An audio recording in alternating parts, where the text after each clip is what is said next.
السلام عليكم ورحمة الله وبركاته. أخباركم إيه؟ يا رب تكونوا بخير.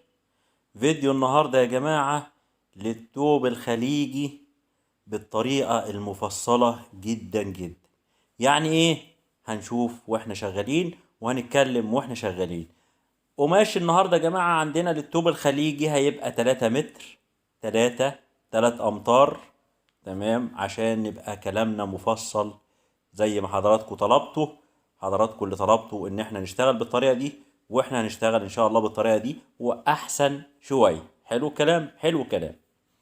مهم قوي يا جماعة ان احنا نستغل القماش استغلال صحيح. يعني انا ممكن اقص، بس انا معرفش ايه الجزء اللي هيتقص هنا ولا ايه الجزء اللي هيتقص هنا. ده اللي احنا جايبينه النهاردة، وده اللي احنا عايزينكم تتفرجوا عليه وتشوفوه. بس ركزوا معايا قوي قوي قوي.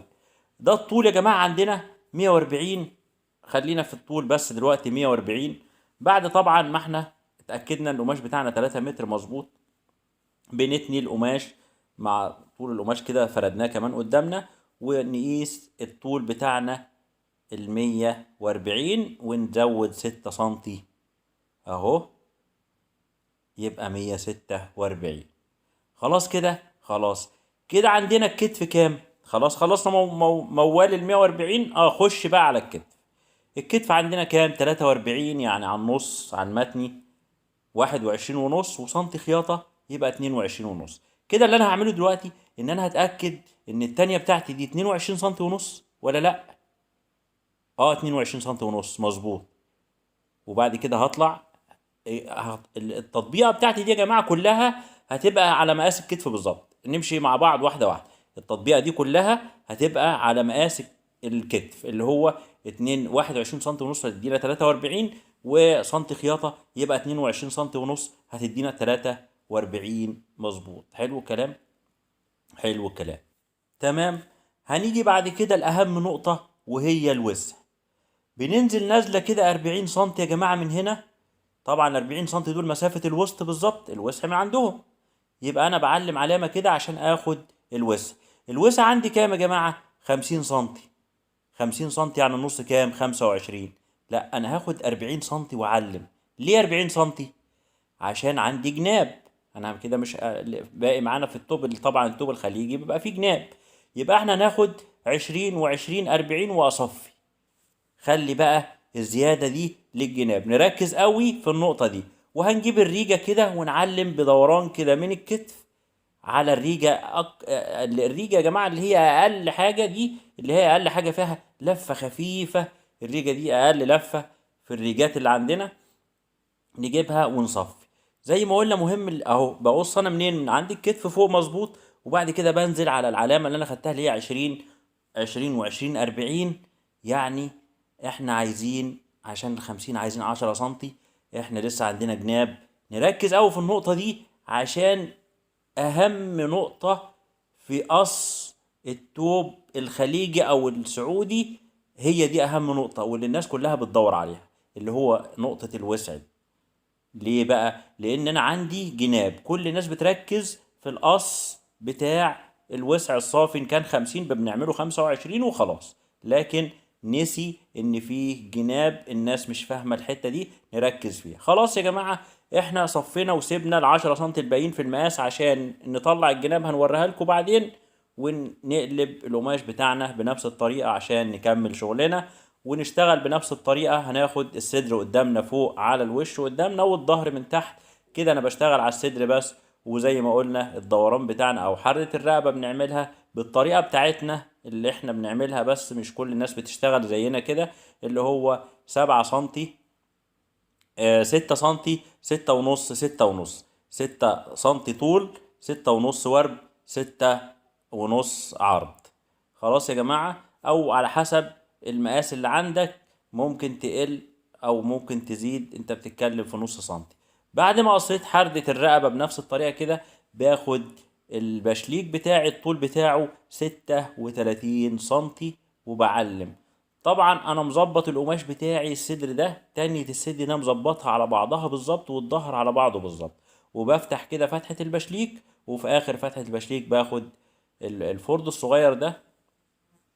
خلاص كده خلصنا. بناخد بعد كده ال6 سنتي نزلة الكتف اهم 6 سنتي، وزي ما انت عايز تميل الكتف برضك براحتك مفيش اي مشكلة.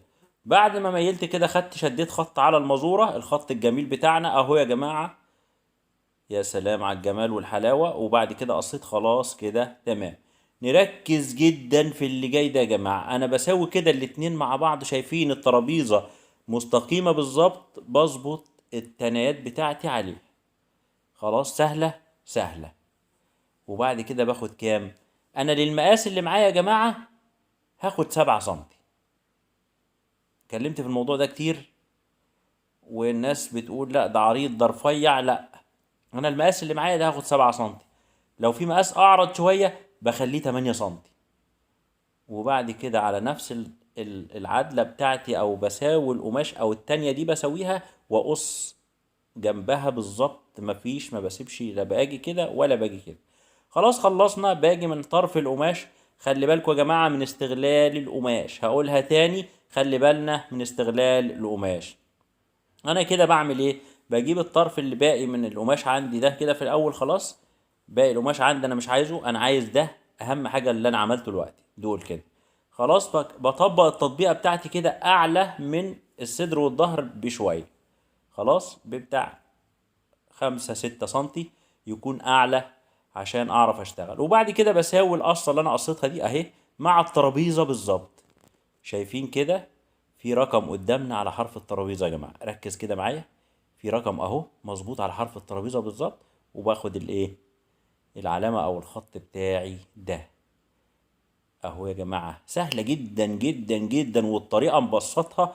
بصوا ما اقولكوش انا تعبت قوي على ما يعني انا هقص، القص مش هياخد معايا حاجة يا جماعة، من الاخر كده القص مش هياخد معايا حاجة. بس انا كل تعبي وكل تفكيري ازاي ابسط الامور، ابسط الطريقه بحيث الناس، انا عايز الناس تشتغل ورايا يا جماعه، انا مش عايز الناس تتفرج على فيديو وخلاص، انا عايز الناس تشتغل ورايا من الاخر كده، انا عايز الناس تتعلم، والا مش هنعرف نشتغل. 11 سم يا جماعه. خلاص بعد ما ظبطت السفره كده كده انا بنطلع السفره اهو. خلي بالكم يا جماعه احنا القص مش هنخلصه في الفيديو ده عشان نبقى متفقين، القص مش هنخلصه في الفيديو ده عشان خاطر الناس تاخد الشغل على المظبوط كده وعلى الروقان كده وبكل بساطه كده، وما نتعبش نفسينا، لا انا اتعبكم ولا انتوا تتعبوني. حلو الكلام. حلو الكلام. شديت الخط بتاعي، بشيل بقى الحته الزياده دي الاول، وبعد كده بصفي على الخط اللي انا ايه شديته. حلو الكلام. حلو الكلام. اتمنى بقى، انا نسيت يا جماعه اقول لكم، اذكر حبايبنا اللي هيشوفونا لاول مره ويشرفونا في القناه، اشترك في القناه وفعل الجرس واللايك، ما تنساش اللايك، اهم حاجه اللايك يا جماعه اول ما نتفرج على الفيديو على طول، يا ريت اهم حاجه بالله عليكم عشان اللايك بيدعم الفيديو. نكمل مع بعض عشان ما نروحش من بعض بعيد. اهو يا جماعه بنشد خط كده على ميلان على فوق، على فوق يعني بميل من فوق شويه. ليه؟ عشان لما اجي اقلب من العالي من الاعلى لاسفل يبقى مظبوط معايا، ما يبقاش مقصر. وبتني كده واجرب التانية بتاعتي شوف عامله ازاي طالعه مظبوطه اهو. وبعمل فرد صغير عشان هقص حردة الرقبة في السفرة او في الظهر عليها. تمام. بنقلب كده يا جماعة نتأكد، وبندوس كده، تدوس بصبعك كده تحدد وتعلم. ليه العلامة دي يا جماعة؟ عشان نلف من عندها، لا نعلى ولا ننزل لتحت. طبعا يا جماعة احنا بنعمل الكلام ده زي نظام كورس تعليمي كده، حاجات بسيطة كده توضيحية، يعني احنا هنوضح فيها ازاي احنا بنطلع وبنقص بالتفصيل عشان الناس بس تبقى فاهمة. هو ده المقصود من الفيديوهات بتاعتنا دي. وبس يا جماعة ان شاء الله هنكمل مع بعض بكرة بقية الكورس ده الصغير ده. هشوفكم على خير. السلام عليكم ورحمة الله وبركاته.